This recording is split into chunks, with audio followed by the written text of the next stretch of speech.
Diingat ya, tekanan hidrostatis itu adalah tekanan yang diakibatkan oleh gaya gravitasi dalam suatu wadah yang berisi zat cair. Jadi gini, misalnya ada, ini kan wadah nih, isinya air. Dia kalau semakin ke dalam, semakin ke bawah tekanannya semakin besar.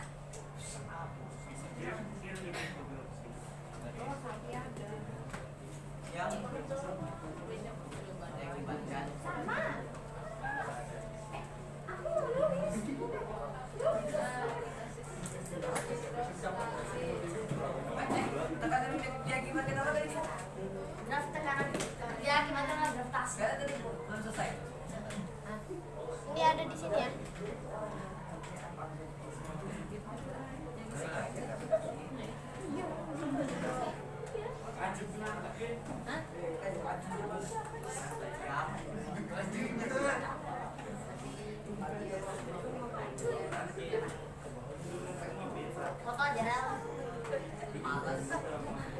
Nah, itu kenapa makanya kalau penyelam semakin ke dalam, semakin ke bawah, telinganya itu sakit gara-gara semakin besar. Iya benar. SAR.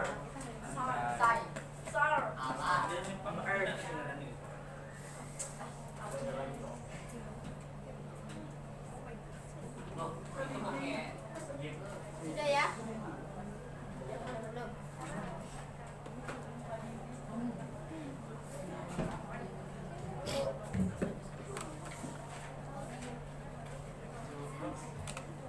Belum.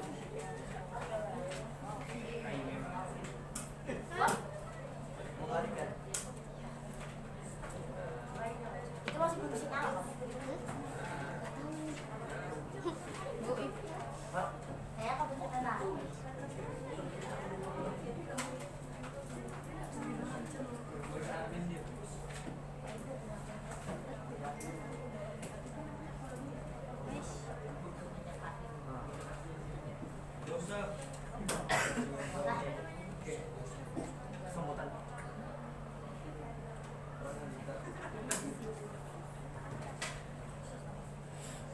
Nah, ini persamaan dari tekanan hidrostatis. Jadi kita pakai ada dua.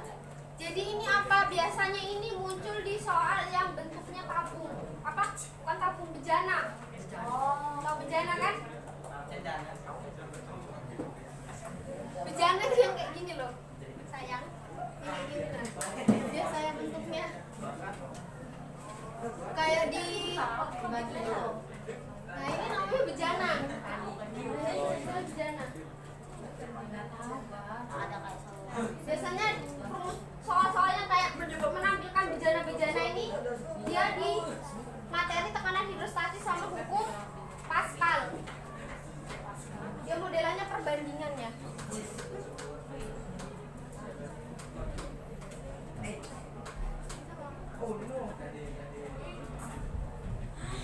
Jadi ini bunyi dari hukum pokok hidrostatika, yaitu semua titik yang terletak pada suatu bidang datar di dalam zat cair yang sejenis memiliki tekanan yang sama. Artinya sejenis itu misalnya ada dua buah, misalnya ini ya, misalnya kayak gini. Kalau dilihat dari mata, tekanan hidrostatisnya mana yang besar? Sama. Kenapa?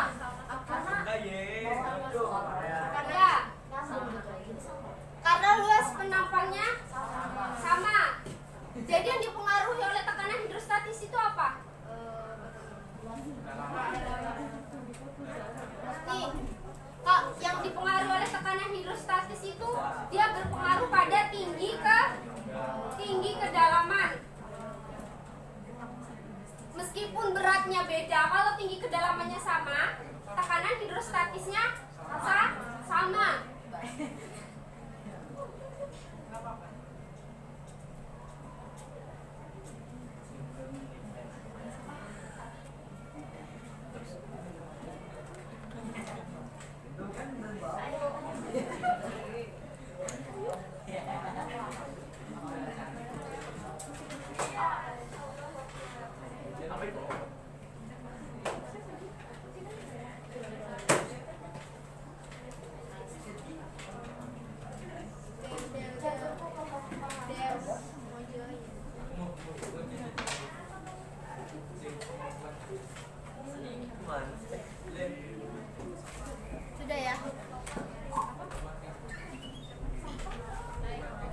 Contoh soalnya ini.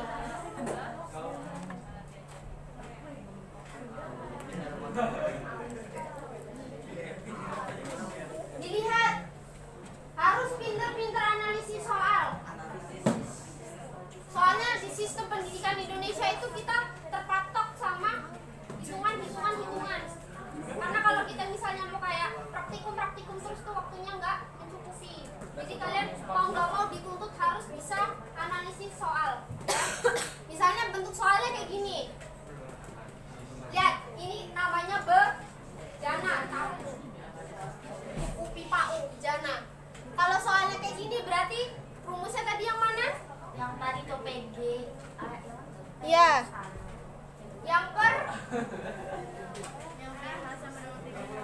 Ya itu. Coba kerjakan. Yang mana?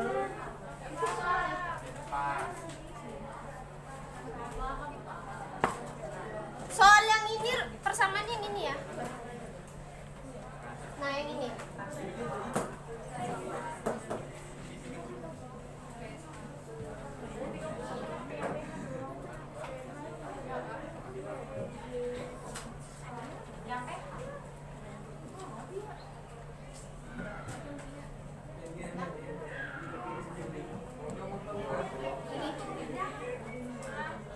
Dilihat, H ini namanya tinggi kedalaman. Berarti pakai yang itu. Contoh soal itu pakai persamaan yang ini karena dia bentuk. Kan dia di sini diketahui anu ya. Nih. Dilihat itu dibaca. Tinggi kolom, berarti ada tinggi kedalamannya. Ada perbandingannya, berarti rumusnya dipakai yang ini.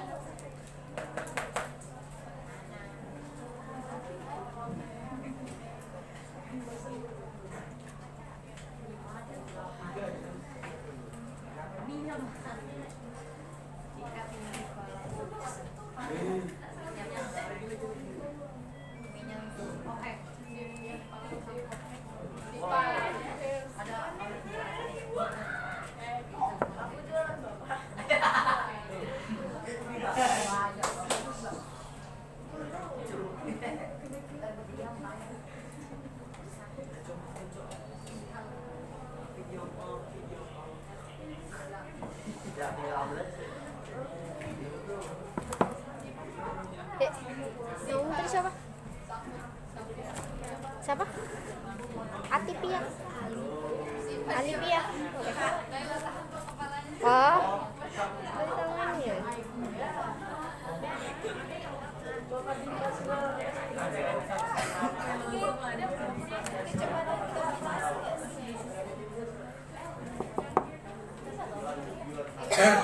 Pak, mau nanya Pak. Itu yang P1 nih, sama dengan P2, itu dibagi H2. Nah, dibagi H2. Kali. Nah, ini sama dengan Enggak yang kuat. ini nih. Ya, yang dikali saya.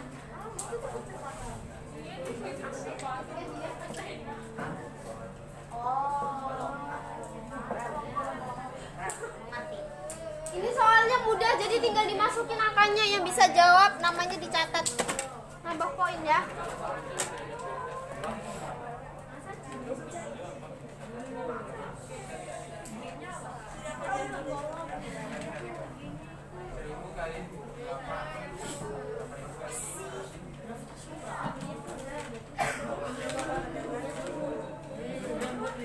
Kak, gravitasinya berapa Kak? Oh iya. Apa lagi? Pakai yang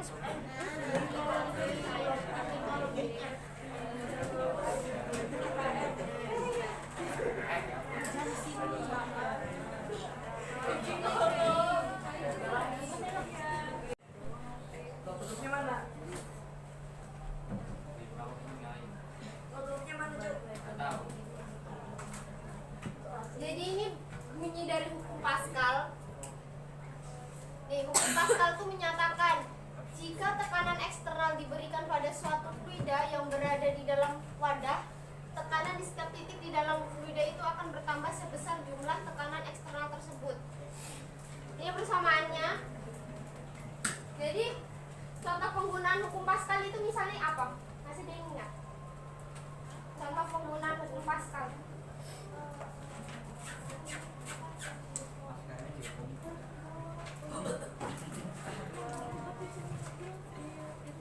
Apa? Biasanya di pencucian mobil. Itu namanya apa? Pompa hidrolik. Ya, benar, pompa hidrolik. Biasanya kalau misalnya mau apa sih yang mobil ban bocor? Itu kan ada Ya. ya derek. Derek tuh kan ngederek. Dongkrak. Dongkrak. Jangan nyetir.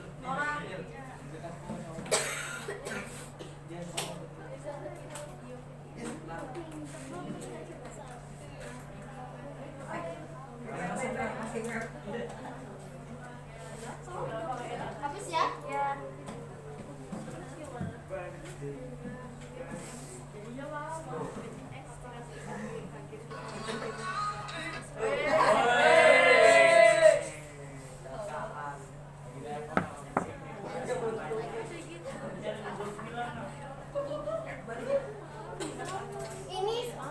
Ini kakak punya trik praktis tapi yang benar ini ya. Wow.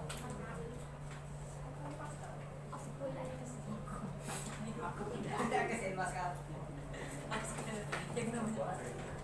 Mandi Pascal sih. Pascal.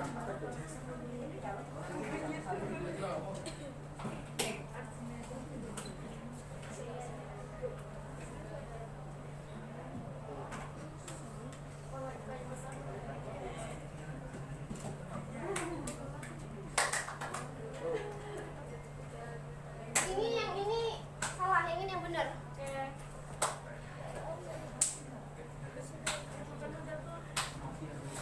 Biasanya kan di hukum Pascal tuh soalnya kayak bejana-bejana gitu kan. Nah, bejana itu bejana itu kayak tabe. Nah, ini biasanya disebut bejana ya. Penggunaan dari kayak apa? Dongkrak hidrolik. Ini rumus dari hukum Pascal. Kalau misalnya nanti ada kayak soal dia yang diketahui itu kayak jari-jari, kita bisa pakai yang ini. Jadi R ini jari-jari, berarti D ini apa? Kalau R jari-jari berarti D ya, diameter.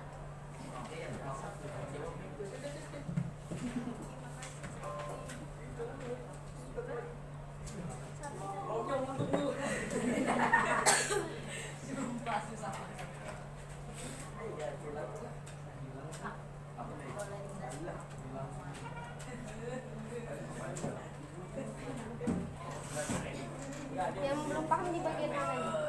Kita contoh soal aja ya. Biar langsung paham. Kamu apa?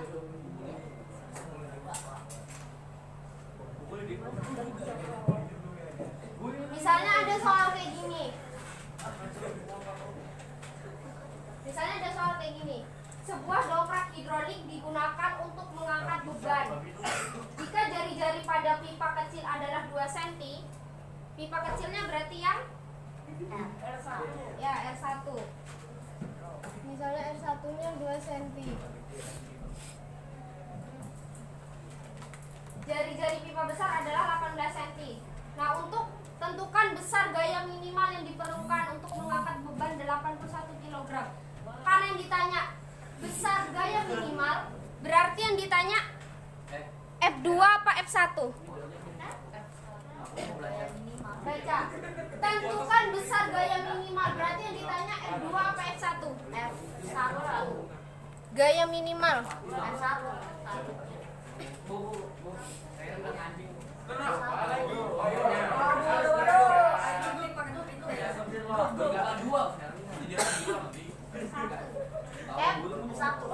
Kenapa F1 bukan F2? Coba kamu, kenapa yang ditanya jadi F1 bukan F2? Bedanya di mana?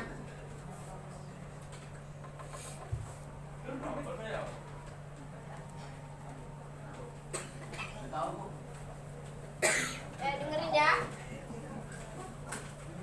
Yang ditanya F1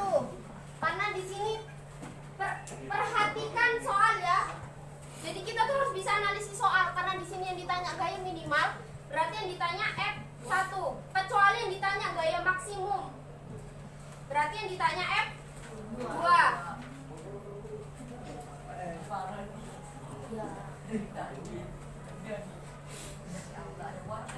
Coba kerjakan di buku masing-masing, yang bisa maju ke depan dapat poin untuk nambah nilai tugasnya. Ini ya pakai ini, ada rumusnya ini.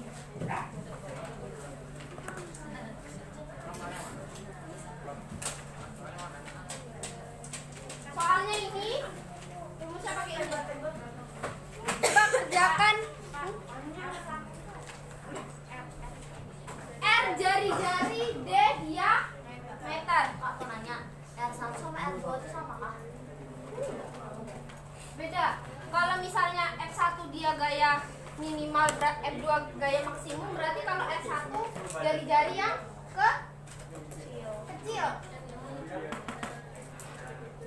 Sampai kecil.